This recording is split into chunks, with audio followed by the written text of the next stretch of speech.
There are places that once existed and then were erased from every map.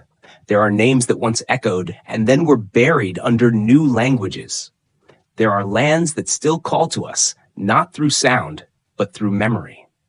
One of those names is Hy-Brasil, also known as O-Brasil, Hy-Brasil, or Hy-Brasil, a land that appears in legends, maps, journals, and sailors' nightmares, and then disappears again. But this story didn't begin with disappearance. It began with light. The name, not coincidence, but code. The name Brasil has ancient Gaelic roots. It refers to a god of light, a divine being in Celtic mythology, associated with eternal radiance and a realm beyond death. Hy-Brasil literally means the island of Brasil. But this is not Brazil, the country. The two names are unrelated. In the Irish tradition, Hy-Brasil was said to lie far west of the British Isles, shrouded in mist, appearing once every 7 years, then vanishing again. A mystical island, always just out of reach. But is it only myth?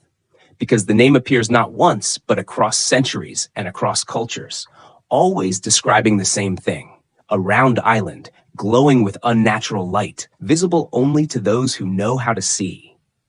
If a name continues to echo through time, is it still a legend or a memory refusing to die?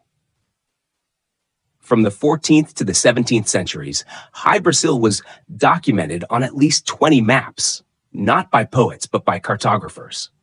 The 1325 map of Angelino Dolcert, the 1375 Catalan Atlas, the 1436 Portolan chart of Andrea Bianco, the 1570 map by Abraham Ortelius, the 1595 Mercator map, all showed the same thing, a round island, split down the middle by a straight line, located west of Ireland. The name changed slightly, Brasil, Brasir, but the shape remained the same, a perfect circle, divided evenly, and always shrouded in mist. This is not coincidence. This is not creative license.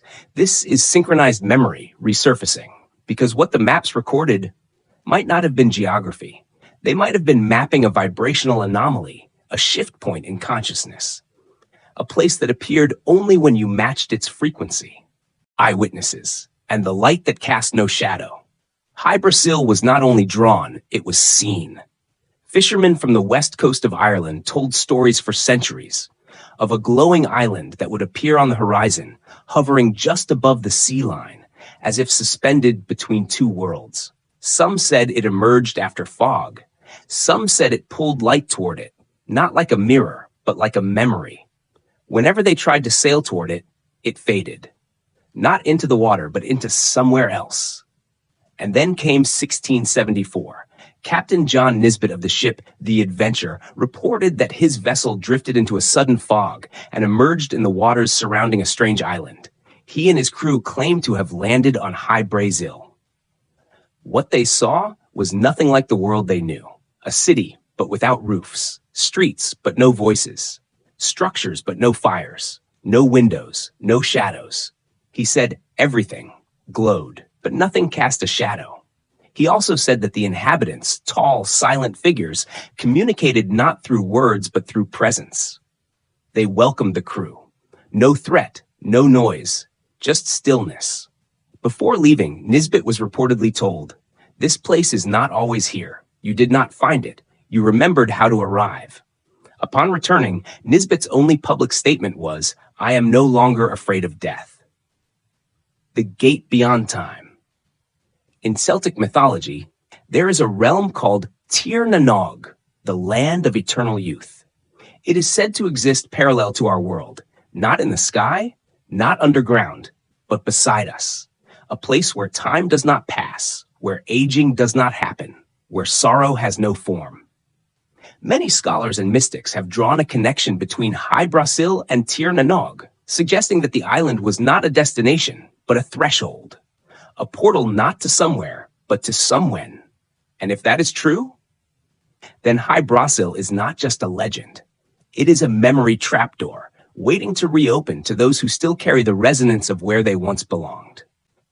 The binary code, a message from the unknown. In 1980, something strange happened in Rendlesham Forest, England. a UFO encounter that has since been called Britain's Roswell. But what makes this story unique isn't the sighting itself, it's what followed. Sergeant Jim Peniston, who touched the strange craft, claimed he received a sudden download, a stream of binary code that continued in his mind for days after the event. Later, he transcribed the code into a notebook, and when that code was eventually translated, it contained coordinates. One of them pointed to a specific location in the Atlantic Ocean, exactly where Hy-Brasil had appeared on old maps. Coincidence? Pattern? Or something being returned to us? Some believe this transmission wasn't just alien, it was a memory ping, a vibrational handshake, a way of saying, you forgot, but now remember. Islands that vanished. Or were they hidden? Hy-Brasil is not the only land that has disappeared. Old maps are filled with names you've never heard. Antillia, Thule, Frisland, Maida, Lioness, and more. Each of these was once drawn, logged, and believed to be real, and then removed. In the centuries that followed, these islands were declared cartographic errors, mistakes, confusions, fantasy. But if that's true, why do the descriptions of these places match ancient legends from completely unrelated cultures? Why do some of them share the same geometry, same coordinates, same pattern of reappearing, then vanishing? Could it be that these places weren't erased by time, but by permission?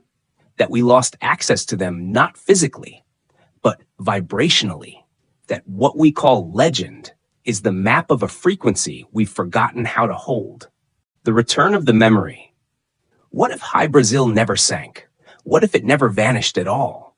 What if the island was never a place in the ocean, but a frequency of memory? A point in consciousness that appears not when you search, but when you become quiet enough to receive it. Maybe that's why it shows up in dreams, in visions, in music, in the echo behind déjà vu.